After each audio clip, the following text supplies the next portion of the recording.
अस्सलाम वालेकुम रहमतुल्लाह।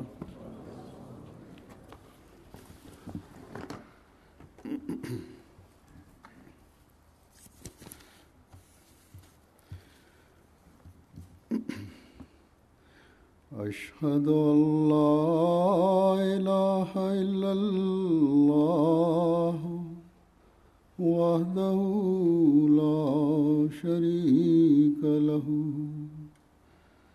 वअशहदु अन्ना मुहम्मदन अब्दुहु व रसूलुहु अम्मा बअदु फ़अऊज़ु बिल्लाहि मिनश शैतानिर रजीम।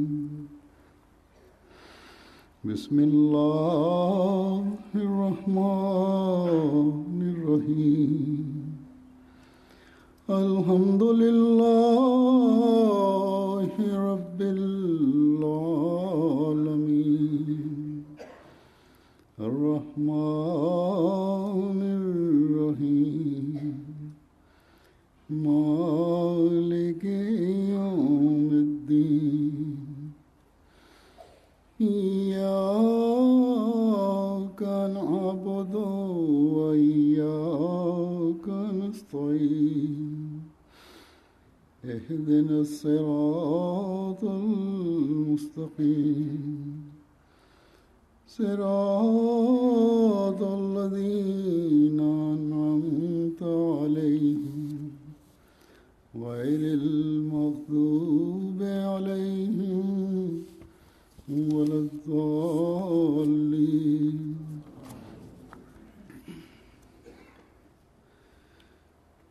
इन्नमा यअमुरु मसाजिदल्लाहि मन आमन बिल्लाहि वल यौमिल आखिर व अक़ामस सलाता व आतज़ ज़काता व लम यख़शा इल्लल्लाह फ़असा उलाइका अन यकूनू मिनल मुहतदीन।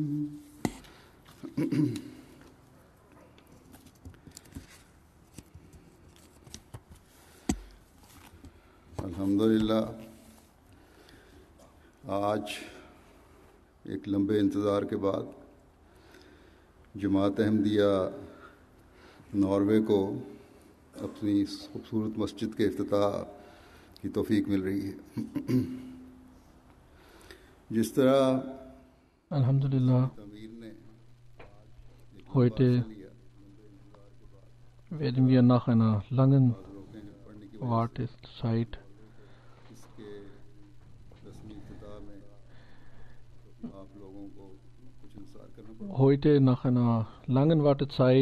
ist die Jamaat Norwegen dazu befähigt worden, diese schöne Moschee zu eröffnen.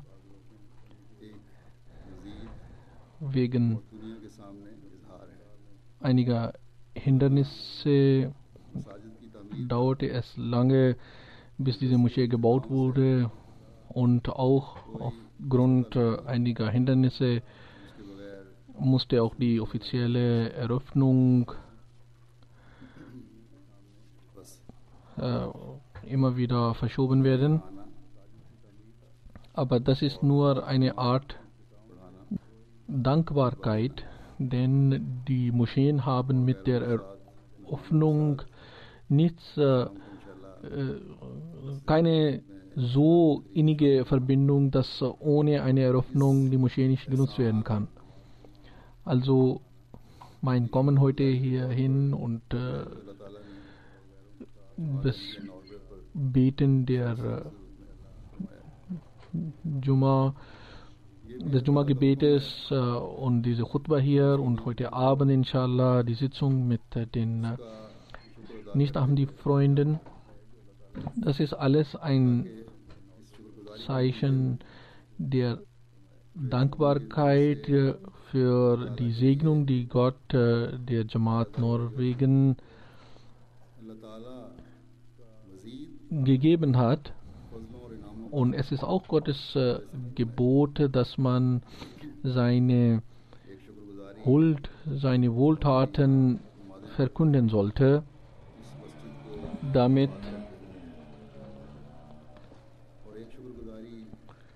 Gott aufgrund der Dankbarkeit, die dann in den Herzen entsteht, noch mehr Segnungen einem zuteil werden lässt. Eine Art der Dankbarkeit ist, dass wir diese Moschee bevölkert halten und hier beten. Und eine andere Art der Dankbarkeit ist, die Freunde hierhin einzuladen und mit denen eine Eröffnung zu feiern. Aber die wichtige Dankbarkeit ist, im eigentlichen Sinne Gott hier anzubeten. Und das ist etwas, was jeder Ahmadi sich immer vor Augen halten sollte. Und dann wird Gott diese Dankbarkeit nicht unbelohnt lassen. Und diese Belohnung ist so groß, dass man in dieser Welt sie gar nicht sich vorstellen kann. In einem Hadith heißt es über jene, die um die Moschee zu bevölkern und ihr gegenüber gerecht zu werden, die Moscheen besuchen. Hazrat Abu Huraira berichtet, dass der heilige Prophet sallam sagte, wer die Moscheen morgens und abends besucht, Gott wird für ihn Gott wird sein Gast im Paradies sein. Entschuldigung, Gastgeber im Paradies sein. Für solche Menschen wird also was im Paradies vorbereitet. Und jeden Tag 5-mal geschieht das. Und wenn der Mensch 50, 60 Jahre lang lebt, und manchmal ist es so, dass wenn er so betet, dass Gott ihm auch mehr Zeit gewährt. Wie viel ist das dann insgesamt an Belohnung, die er dann erhalten wird in dieser langen Zeit? Das übersteigt der Vorstellungskraft eines Menschen. Wenn wir in dieser Welt einen Freund empfangen, dann fangen wir an, sobald wir davon die Nachricht erhalten, dass er uns besuchen kommt, fangen wir an, für ihn Vorbereitungen zu machen. Und je nachdem, welchen Rang er hat und wie sehr wir ihn lieben, dementsprechend werden die Vorbereitungen sein. Aber als Mensch sind unsere Möglichkeiten dennoch begrenzt. Aber beim Gott gibt es weder eine Begrenzung an Mittel, noch gibt es eine Begrenzung seiner Gnade oder seiner Belohnung.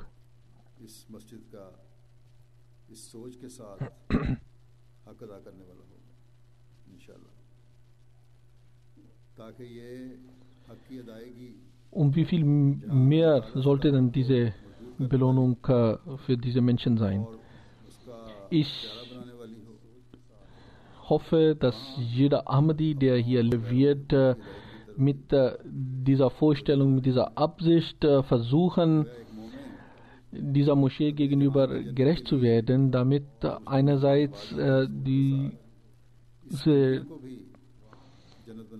Bemühungen dazu führen, dass die Ahmadis hier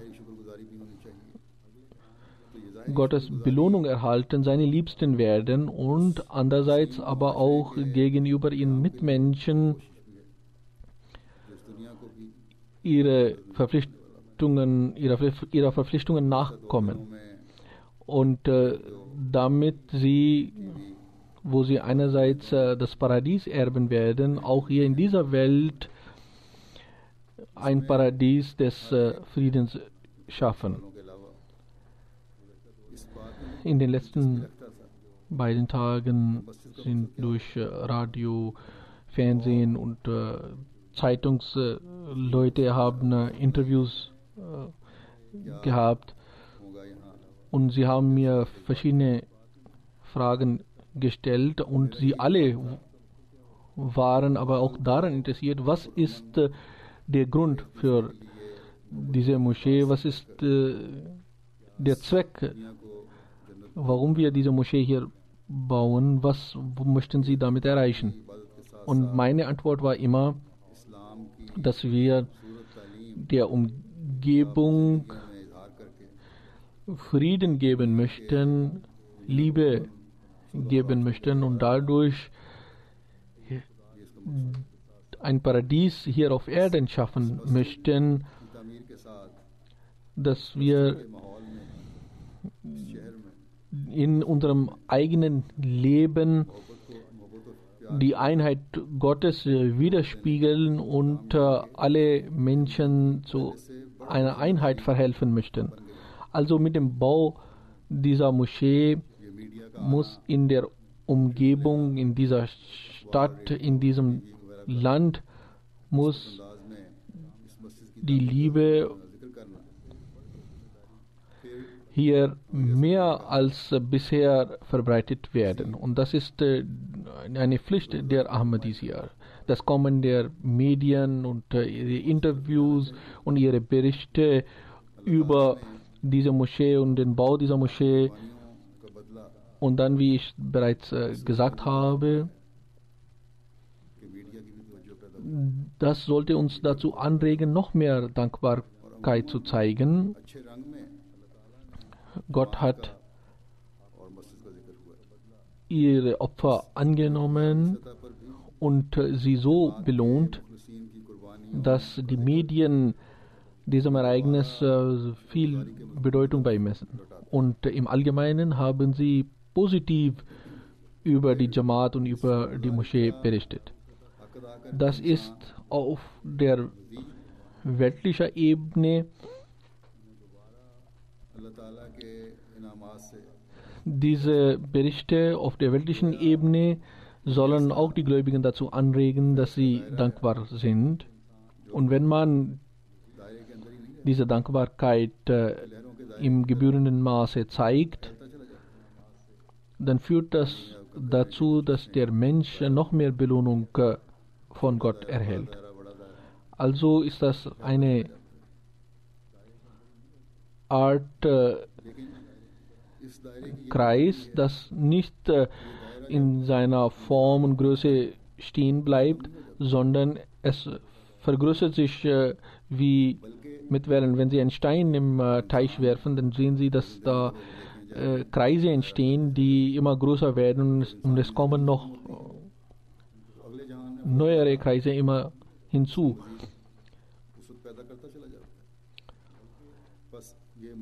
Das ist aber nicht das Ende, sondern wenn das Leben eines Menschen endet, so enden diese Kreise nicht, sondern im nächsten Leben finden sie weitere Vergrößerung und Verbreitung. Also sollte für jene, die diese Moschee bevölkert halten werden, für die ist diese Moschee mit vielen Gnaden gekommen. Und jede Moschee, die wir bauen, sollte dazu führen, dass unermesslich viele Gnaden und Segnungen Gottes mit dieser Moschee kommen. Nun, diese Segnungen und diese Gnaden Gottes zu sammeln, ist die Aufgabe der hier Wohnenden. Je mehr sie davon sammeln werden, desto mehr werden sie davon profitieren, sowohl in dieser Welt als auch in der nächsten Welt. Im Heiligen Koran heißt es in dem Ayat, das ich eingangs rezitiert habe, und die Übersetzung davon lautet wie folgt: Die Moscheen Gottes befolgen nur jene, die an Gott glauben und an den jüngsten Tag und das Gebet verrichten und Zakat zahlen, und sie haben keine Angst vor irgendjemandem außer Allah, und diese sind es, die unter den Gläubigen gezählt werden. Hier ist an erster Stelle, an vorderster Stelle der Glaube an Gott genannt worden. Es reicht nicht zu sagen, wir glauben an Gott, mit dem Mund zu sagen, sondern Gott hat im Heiligen Koran einige Kennzeichen der Gläubigen genannt. Und nur ein Muslim zu sein, heißt noch lange nicht, dass man ein Gläubiger ist. Sobald man nicht gläubige Taten vollbringt. Es gab Beduinen, die zu dem heiligen Propheten sallam kamen und sagten, wir haben geglaubt. Und Gott sagte zu dem heiligen Propheten sallam, sage ihnen, sie sollen nicht sagen, wir haben geglaubt, sondern sie sollen sagen, wir haben Islam angenommen. Wir sind gehorsam geworden. Und das Kennzeichen des Glaubens ist, dass man mit reinem Herzen, mit vollem Herzen Gott und dem Gesandten gegenüber gehorsam ist. Viele Leute sagen in der heutigen Welt, dass wir nicht Muslime sind, obwohl wir jene sind, die Gott und seinem Gesandten gehorcht haben und demgemäß auch den Imam der Zeit akzeptiert haben. Und diese Gehorsamkeit ist es, die uns zu den Gläubigen macht. Die anderen Muslime können uns nicht Muslime nennen, solange sie wollen, aber aufgrund dieser Gehorsamkeit gegenüber Gott und seines Gesandten sind wir die Gläubigen. Heute werden Ahmadis zur Zielscheibe der Verfolgung, und dennoch wenden sie sich von ihrem Glauben nicht ab. Sind wir dann die Gläubigen oder die anderen? Wir sagen niemandem, dass er nicht Muslim ist, aber wir sagen auf jeden Fall, dass der heilige Koran nur jenen Gläubige genannt hat, die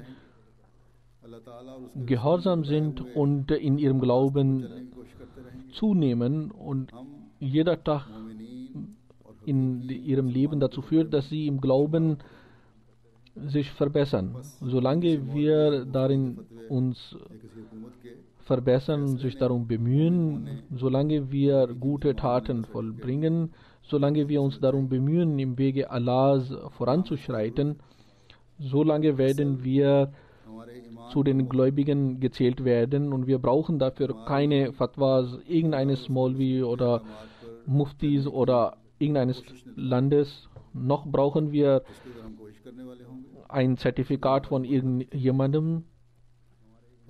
Das haben wir nicht nötig.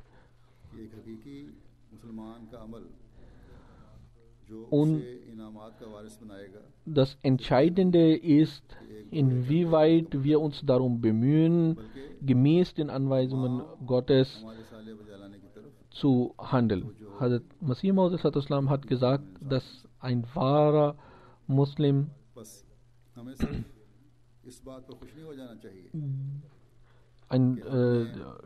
das Entscheidende für einen wahren Muslim ist nicht die 1, 2 oder 3 Taten, die er vollbringt, sondern das Entscheidende ist, dass er alle Anweisungen Gottes befolgt. Wir sollten also nicht darüber froh sein, dass wir den Imam der Zeit und den verheißenen Messias akzeptiert haben.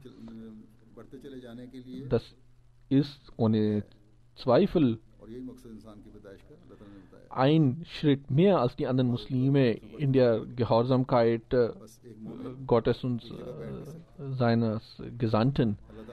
Aber das Leben ist ein anderer Name für den kontinuierlichen, ständigen Fortschritt und Bemühung, कि एक मोमिन की सबसे Gott gegenüber ये है, gehorsam zu sein, in Glauben zuzunehmen, in सबसे बढ़कर Anbetung Gottes zuzunehmen.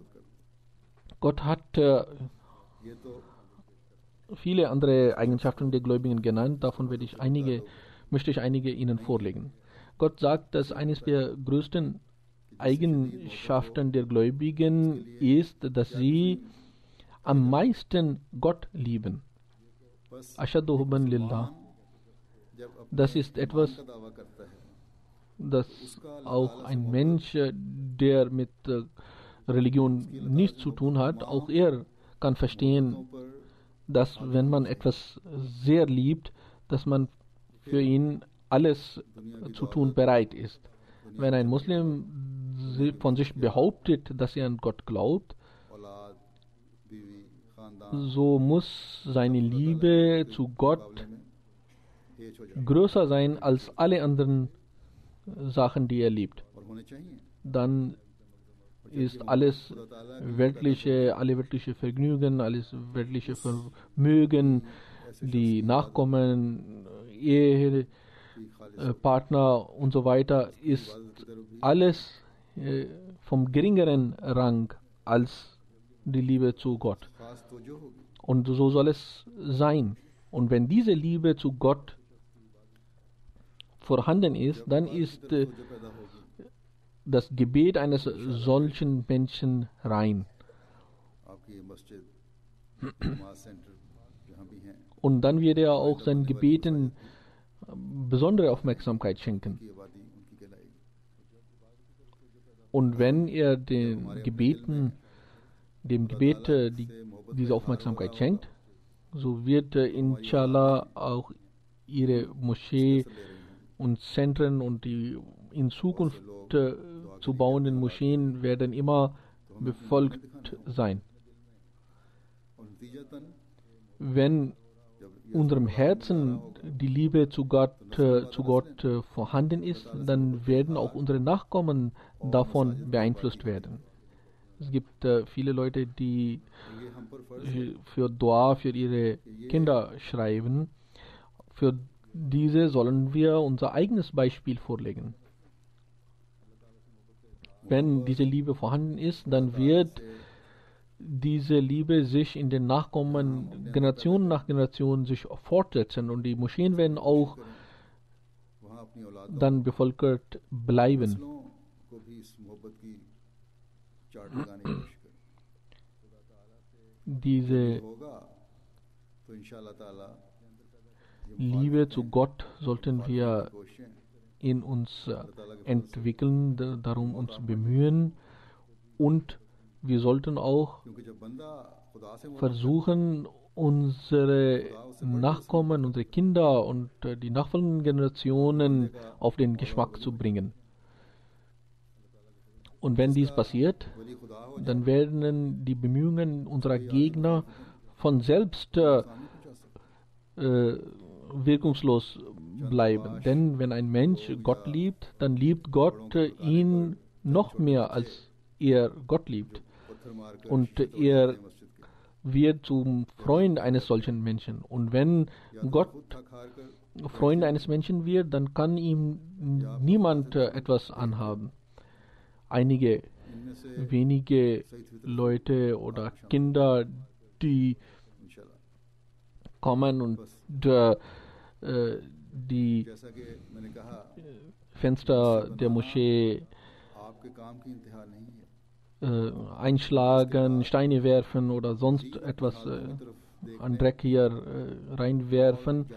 Wenn sie ihr Beispiel und ihre Standhaftigkeit betrachten, dann werden sie entweder müde werden und aufgeben oder sogar von ihnen beeindruckt werden. इसलिए ज़रूरत है Wie ich gesagt habe, das Bauen dieses Moschee ist nicht das Ende, sondern कुर्बानियां करने वाले sich selbst zu prüfen ist notwendig. Es ist notwendig, dass man sieht, छोटा मोटा पत्थर welches Niveau an Liebe zu Gott man erreicht hat. Und es ist notwendig, वालों की तरक्की में कभी रोक नहीं बना और ना बन सकता है। auch मस्जिदें आबाद करने वालों की der Welt zu zeigen, damit die Welt sieht, dass jene, die um Gottes Willen Gott lieben, dass sie Segnungen von Gott erhalten. Und diese kleine Zwischenfälle mit Einschlagen von Fenstern oder Reinwerfen vom Dreck oder sonstige Slogans, die ausgerufen werden, das hat alles überhaupt keine Bedeutung. और हमने मान लिया। Sie sollen sich darum bemühen, in ihrem Glauben zuzunehmen. Dann hat Gott eine zweite Eigenschaft erwähnt, nämlich, dass wann auch immer sie zu Gott und seines Gesandten gerufen werden, ist ihre Antwort Samina wa Atana. Wir haben gehört und wir haben akzeptiert बस oder wir gehorchen. सुनते ही इताअत करने का जो अल्लाह और रसूल Und jene, अहकामात दिए die Samina wa Atana sagen, über die sagt Gott, wa ulaika humul muflihun. Das sind तमाम बातों के लिए jene, die Erfolg haben werden. Also ist der Erfolg ein Ergebnis des sofortigen Gehorsams, wenn man etwas hört. Und dieses Hören und Gehorsamsein ist आपकी ईमानते oder erstreckt sich über alle Sachen, die im Koran genannt sind. Es heißt zum Beispiel im Heiligen Koran, man sollte treu आपके सुपुर्द किए गए sein. इनके करने का Und ihr Treuepfand ist das, was ihnen an Verantwortung gegeben worden ist. हुक्म है ओहदेदार हैं तो उनका जमात को Nämlich jene जमात के लिए Aufgaben, die ihnen और इंसाफ के gegeben wurden, womit sie beauftragt wurden. फ़राइज़ अदा करना अफराद जमात के Das, was zu machen, sie die Anweisungen erhalten haben.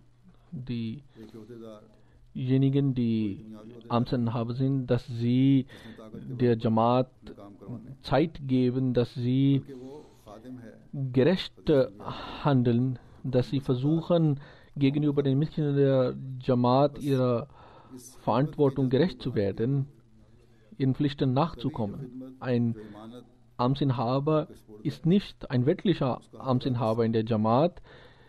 Er बास तो बाज लोग soll nicht mit Macht बस und mit Strenge sich durchsetzen, sondern, und das heißt auch so im Hadith, er ist ein Diener des Volkes. दूसरा तो शक ओहदेदार Und nur dann können sie ihren Aufgaben, ihrer Verantwortung gerecht werden. Manchmal kommen खिदमत का मौका Leute zu mir und sagen, ich habe diese oder jenes Amt inne. क्योंकि Und ich sage ihnen immer, sie sollen sagen, ich habe dieses oder jenes एक बड़ेपन an Dienst हो जाता है बड़ेपन का एहसास zu leisten. Und es ist Gottes Gnade, dass er einem dazu befähigt hat, Dienst zu leisten. जबकि ओहदेदार जो Denn wenn man das als Amt betrachtet, so ändert dies die Vorstellung हक अदा कर रहे हैं und man fängt an, von sich selbst an etwas Höheres zu denken und eine Art von Offiziertum fängt an, in seinem Kopf Platz zu nehmen. कि उनकी खिलाफत अहमदियत से वाबस्तगी है Nur wenn die Amtsinhaber sich als Diener des Volkes betrachten, nur dann कि उनके sind sie Helfer des Khalifen der Zeit. करके वो खलीफा वक्त को नाराज नहीं Die कर सकते बस हर Mitglieder der Jamaat gehorchen den Amtsinhabern, weil sie sich mit Khilafat verbunden fühlen. हर ओहदेदार का Und sie möchten nicht इबादत के माया aufgrund ihres Ungehorsams gegenüber eines Amtsinhabers den Khalifa der Zeit nicht मसलन एक पर्दा है entzürnen. उसका ख्याल रखना होगा वरना वो अपनी इमानत का हक अदा नहीं कर रही Das gleiche gilt auch für Frauen. जायद हुक्म पर्दों की ज़्यादा Ich औरतों को पर्दे का भी है। erhalte नॉर्वे के ab बारे und में zu, पर्दे की शिकायत वक्तन फ़वक्तन ab und zu Berichte über अल्लाह ताला Parda-Situation der Frauen in Norwegen und auch मुसीराबे, Hazrat Khalifatul Masih लेकिन अगर आप भी Salis Ramallah hat einmal जो अहदेदार hier sehr उनके अब भी große Warnung gegeben. Auch Hazrat Masih Rabe hat मर्दों में darauf aufmerksam gemacht. Aber wenn selbst unter ihren Amtsinhabern पर्दे के आना जाना sowas इसने जमाना है, vorkommt, dass sie nicht darauf achten इसलिए und dass sie, भाई है और फलां मेरा selbst wenn sie nicht miteinander verwandt sind, sagen und zu den Häusern von anderen Freunden gehen und sagen, er ist mein या और इसी तरह के रिश्ते जोड़ Bruder तो कुरान इसकी Nafi und wir brauchen uns jetzt kein Parda zu machen. Das ist nicht richtig. Der Heilige Koran hat dies klar angewiesen, wenn in der Lajna auf jeder Ebene die Amtsinhaberinnen auf der lokalen, auf der regionalen, auf der nationalen Ebene sich dementsprechend verhalten werden कर लें und ihre Parda अपने eine रवैये इस्लामी तालीम eine richtige Parda ist, dann ist das ein großes Beispiel für die anderen, sowohl für ihre eigenen Kinder als auch für ihre Umgebung. अपने बच्चों के लिए भी Und और अपने माहौल के लिए भी।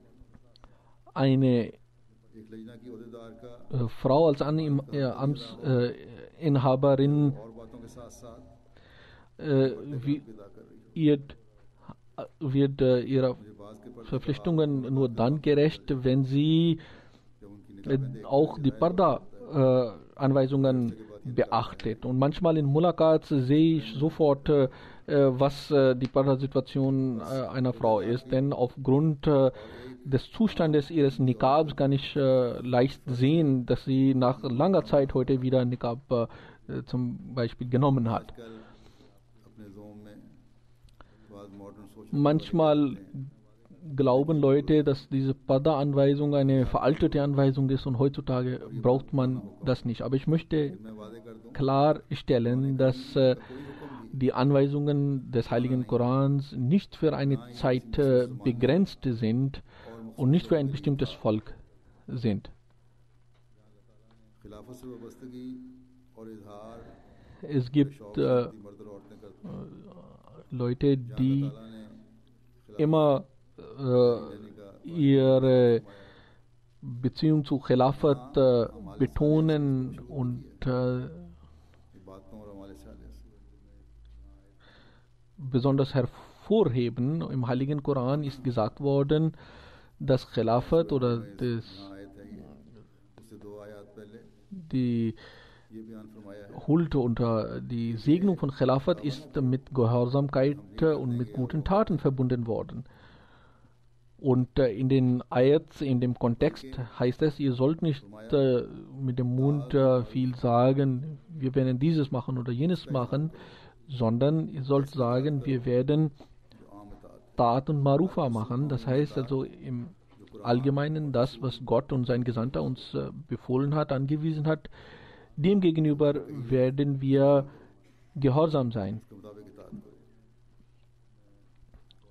कुरान और Ich habe किया जाए sehr klar in diesem Zusammenhang oft मैं बहुत मर्तबा खुल alles dargestellt. Die Frauen के साथ sollten, wo sie बातों के मयार बुलंद करें ihrer में तरक्की को anderen Verpflichtungen nachkommen sollen, auch dieser besonderen Anweisung उन पर भी अमल करने की कोशिश Folge leisten. Und ich möchte auch hiermit कि पर्दे के बाद klarstellen, अपने आप को ढांकने का dass वो औरत को है obwohl लेकिन diese पीछे रखने का Anweisung von Parda für die Frauen ist, aber die Anweisung, dass man seine Blicke nach unten schlägt und nicht फिर औरतों को unbegrenzt oder ohne zu achten umher sieht, dass er das vermeiden soll. Diese Anweisung ist zuerst den Männern gegeben worden, dann den Frauen. Obwohl den beiden, aber zuerst den Männern. Der verheißene Messias hat gesagt, dass der Mensch für alles zur Rechenschaft gezogen wird, was ihm an Pflichten aufgetragen worden ist. Eine weitere Anweisung der Gläubigen betrifft die zwischenmenschlichen Beziehungen. Und viele Streitigkeiten fangen damit an, dass man sich über andere erheben möchte und sich zur Schau stellen möchte.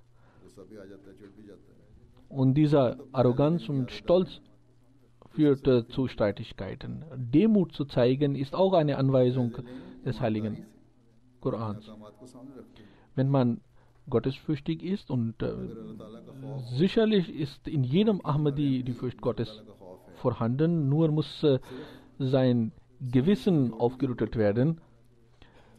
Man sollte, wenn man den Heiligen Koran rezitiert, es zur Gewohnheit machen, dass man auf diese Anweisungen achtet und versucht, demgemäß sich zu verbessern und zu überprüfen. Ich kann nicht alle diese Anweisungen heute Ihnen vorlegen. Jeder einzelne von Ihnen muss sich selbst überprüfen. Und das wird nur dann passieren können, wenn in jedem Haushalt der Heilige Koran regelmäßig rezitiert wird und versucht wird, es zu verstehen und dass die Kinder und dass darauf geachtet wird, dass die Kinder beten. Jeder Ahmadi, der von sich behauptet, dass er geglaubt hat, er muss wissen, dass dieser Anspruch nur dann vollständig ist, wenn man auch an den jüngsten Tag glaubt. Und es soll klar bleiben, dass nach dem Tod auch ein Leben vorhanden ist, in dem man für die Taten in dieser Welt zur Rechenschaft gezogen wird, wo die letztendliche Entscheidung getroffen wird, wo Belohnung und Bestrafung folgen werden. Und das ist eines der Kennzeichen derjenigen, gemäß dem Heiligen Koran, die die Moscheen bevölkern. Dass sie nicht nur an Gott glauben, sondern auch an den jüngsten Tag und an die Rechenschaft. Und dann glauben sie nicht nur an Gott und beten ihn an, sondern sie versuchen auch alle anderen Anweisungen Gottes zu befolgen, damit sie die Belohnung dafür erhalten und der Bestrafung fernbleiben. Wenn man an den jüngsten Tag und im nächsten Leben glaubt, dann wird man Gott auch im eigentlichen wahren Sinne verrichten können, beten können. Und im Gebet wird nicht nur dann eine Einheit gezeigt, sondern auch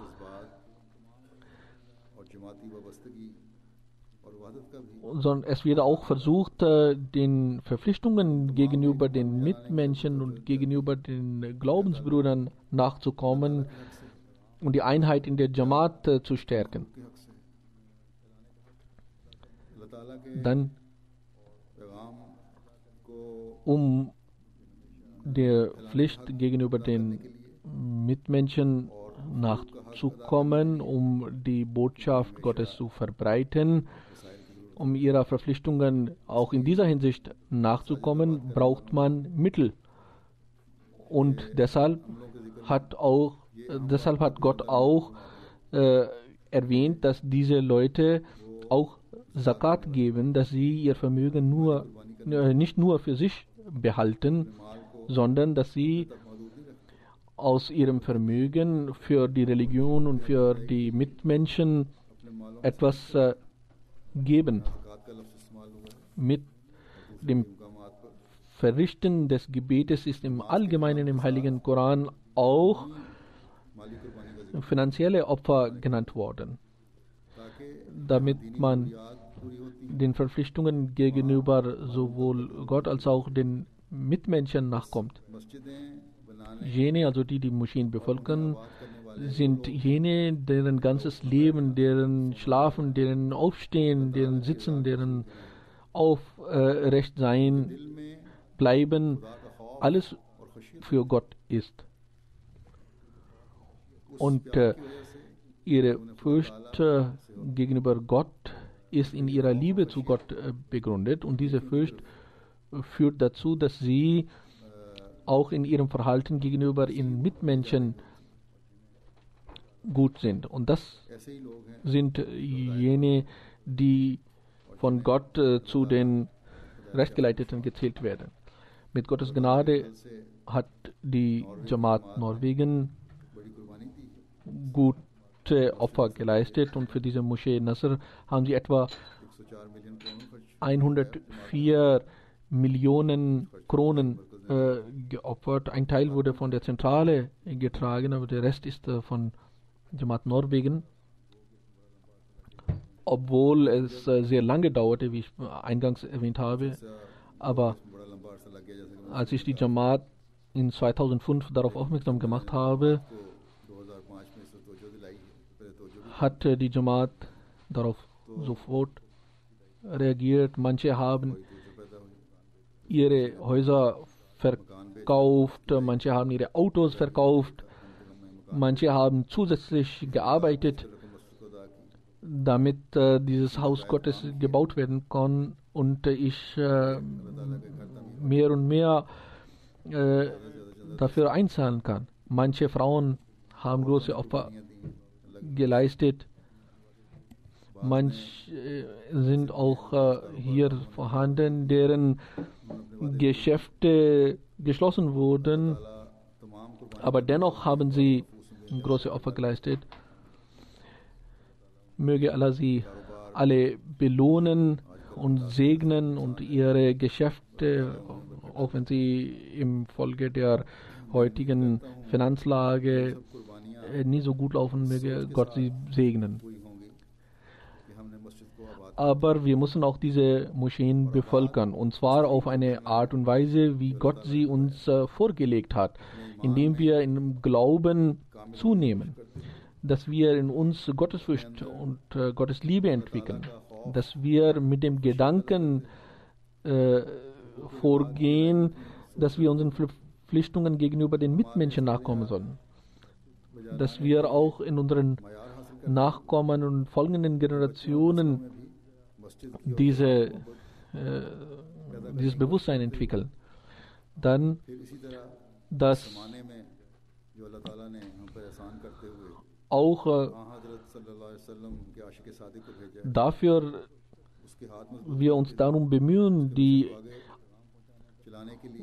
Aufgabe des wahrhaftigen Liebhabers des heiligen Propheten in dieser Zeit,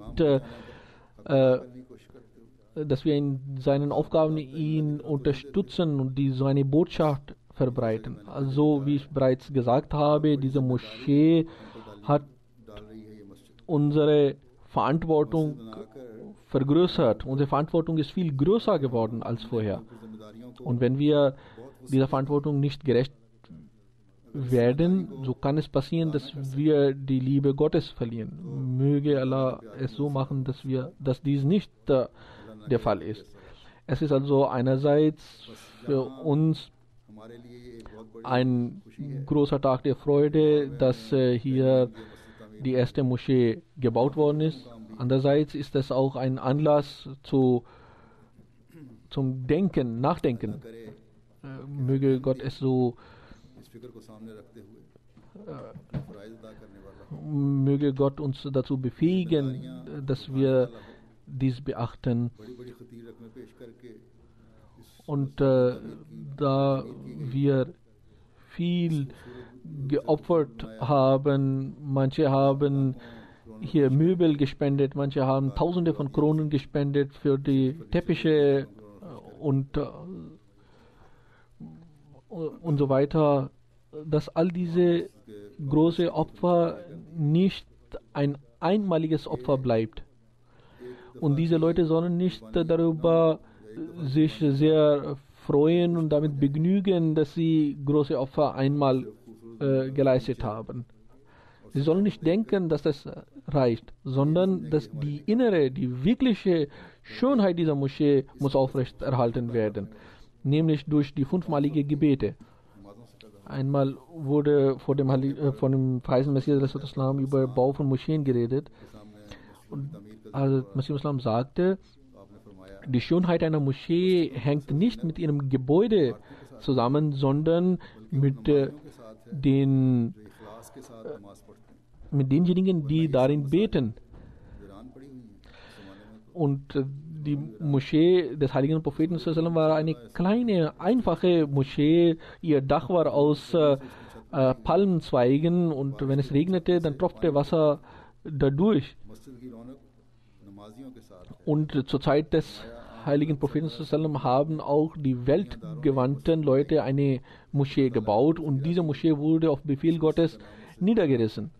Diese hieß Masjid Zirar. Für die Moscheen ist es notwendig, dass sie für Taqwa gebaut werden. Also sagt, und diese Taqwa ist es, die wir in uns haben sollen. Und das ist, was Hazrat Masih Islam immer wieder betont hat. Hazrat Masih Islam hat an einer Stelle gesagt, der heilige Koran betont Taqwa und das ist der Zweck und Ziel des heiligen Korans. Wenn der Mensch nicht Taqwa hat, so sind auch seine Gebete wirkungslos und sogar Schlüssel zur Hölle.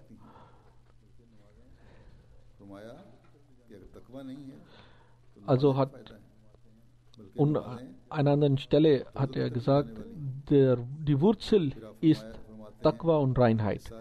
Damit fängt der Glaube an und dadurch erhält er seine Nahrung.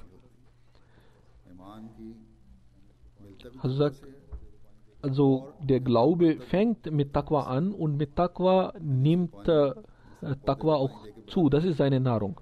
Dann sagt Islam weiter, diese Gemeinde hat Gott deshalb geschaffen, damit Taqwa Verbreitung findet. Wer Taqwa annimmt, gottesfürchtig ist, der ist mit uns. Also sagt, das sollten wir immer beachten, dass wir unser Eid erfüllend so beten sollen, dass wir gottesfürchtig sind. Heute sind es nur Ahmadis, die mit Hazrat Masih Islam verbunden diese Erkenntnis gewonnen haben. Wenn wir also beanspruchen, dass wir Bayt gemacht haben und wenn wir dann nicht versuchen, Taqwa in uns zu haben, dann können wir den Zweck der Gemeinde von Hazrat Masih Islam nicht erfüllen. So wie Hazrat Masih Islam gesagt hat, dass Gott diese Gemeinde geschaffen hat, um Taqwa zu verbreiten.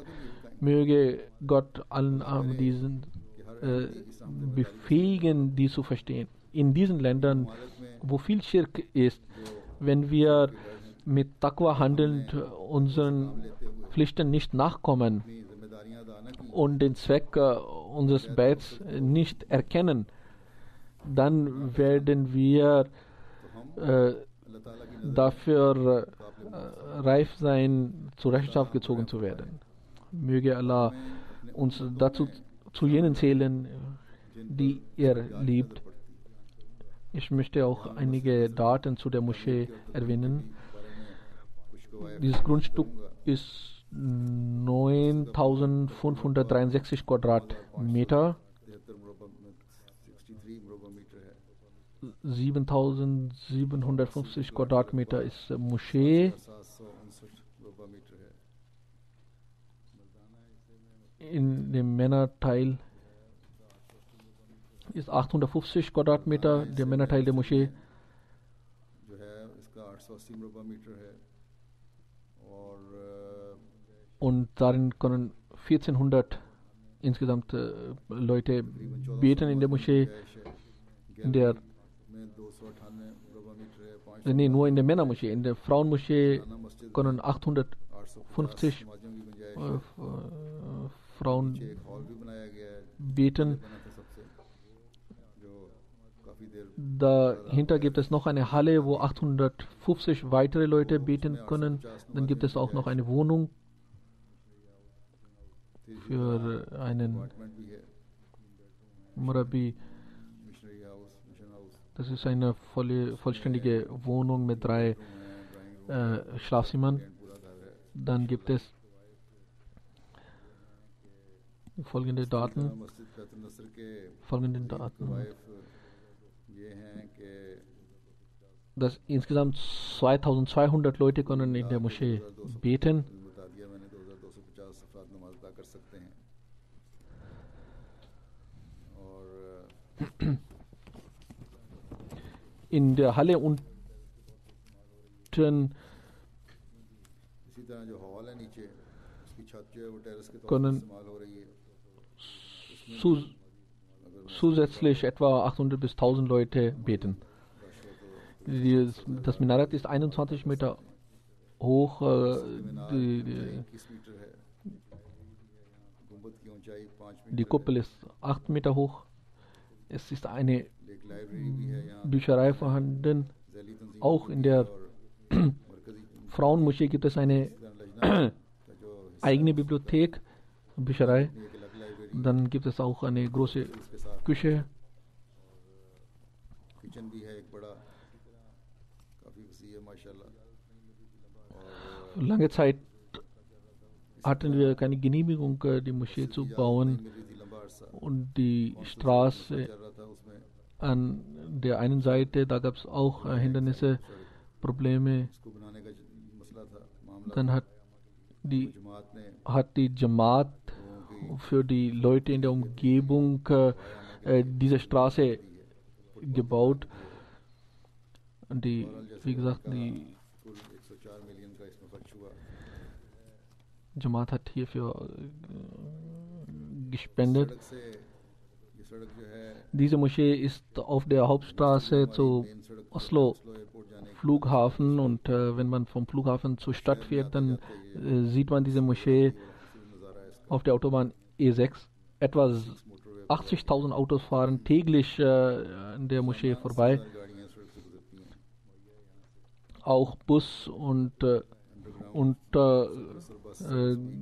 Grundbahn sind auch hier in der Nähe vorhanden. की जगह है, अल्लाह ताला ने जमात को ताक़त Möge खुदा करे Gott कि इस den Ahmadis dazu befähigen, diese Moschee so bevölkert auch zu halten, wie sie die gebaut haben. Möge diese Moschee dazu führen, dass die Herzen der Moscheen, der Leute in der Umgebung लोगों के दिल खोलने sich öffnen. जरिया बने।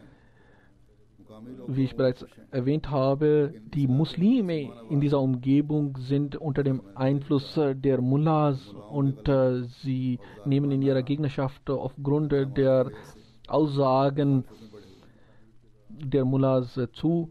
इसलिए Und deshalb hat man auch versucht, während des Baus der Moschee hier immer wieder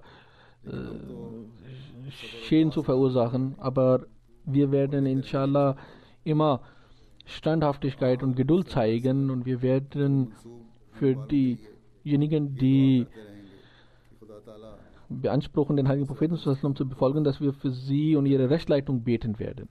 Was die Nichtmuslime betrifft, जहाँ तक sie sind froh über diese Moschee, aber wir werden हमारी खुशी तब होगी dann froh sein, wenn ihre Herzen इस्लाम की sich öffnen, um die Lehren des Islams zu akzeptieren. Aber dafür खुशी हमें müssen wir uns äußerst bemühen, फैलाने und wir müssen es der Welt भरपूर कोशिश करनी होगी zeigen कि ये बताना होगा दुनिया को Und Masih Islam hat erwähnt, wenn in einer Gegend niemand den Islam kennt, so soll man eine Moschee dort bauen. Und das beweist auch diese Moschee, dass durch den Bau dieser Moschee die Jamaat hier bekannt wird.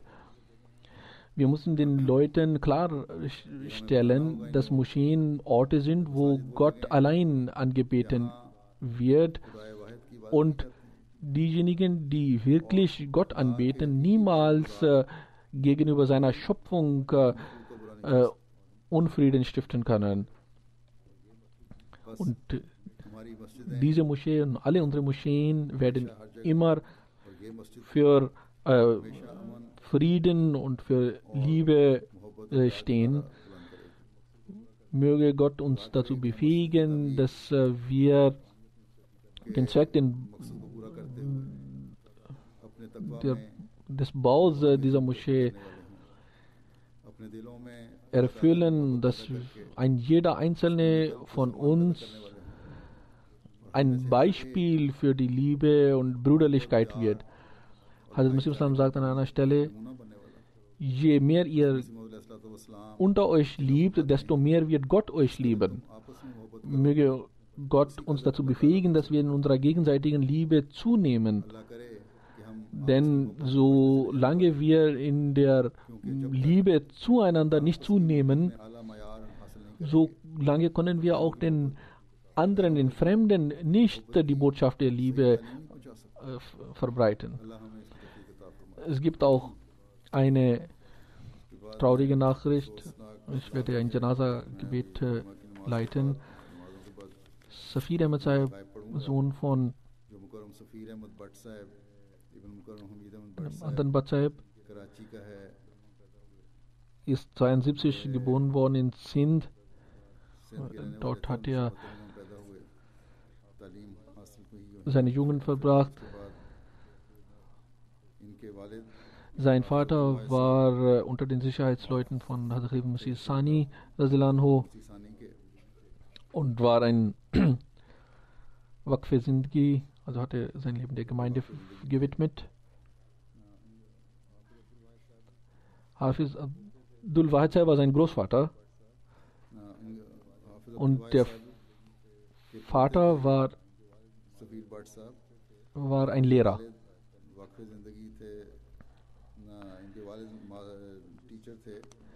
Am 25. September haben Unbekannte den Safir Ahmad Sahib erschossen in Alillahi wa inna ilaihi raji'un. Er war in der Polizei tätig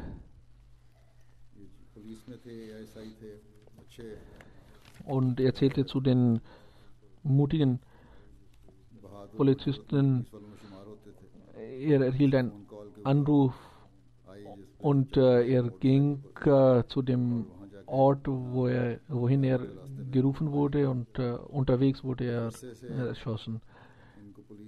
Die Polizei hat ihm die Aufgabe gegeben, dass er gegen die Drogenmafia arbeiten sollte, und er hat in dieser Aufgabe hat er gute Fortschritte erzielt, und es scheint so, dass deswegen er auch ermordet worden ist. Es gibt Ahmadis, die aufgrund des Ahmadiyyats getötet werden, und es gibt auch im Allgemeinen Unfrieden in Pakistan, weswegen auch Ahmadis ermordet werden, und dann jene Ahmadis, die in verschiedenen verschiedenen Ämtern Aufgaben haben, sie werden auch deshalb getötet, weil sie ihren Pflichten nachkommen. Und deshalb ist das auch so, dass dort, wo schwierige Situationen herrschen, wo man Opfer braucht, dass man die Ahmadis dazu dann bestimmt oder bittet.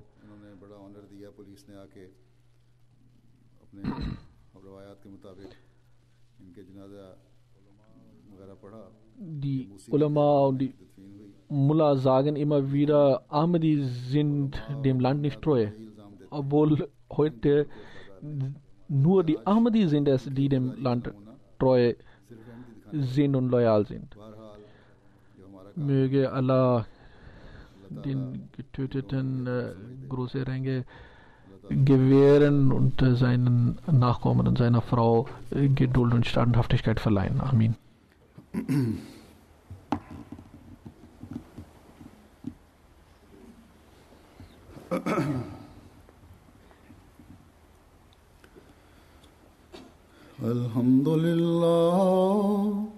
الحمد لله نحمده ونستعينه ونستغفره ونؤمن به ونتوكل عليه ونعوذ بالله من شرور أنفسنا ومن سيئات أعمالنا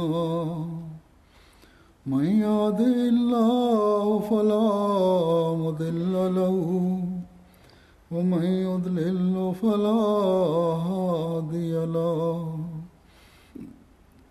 ونشهد أن لا إله إلا الله ونشهد أن محمدا عبده ورسوله عباد الله رحمكم الله إن الله يأمر بالعدل والإحسان وإيتاء ذي القربى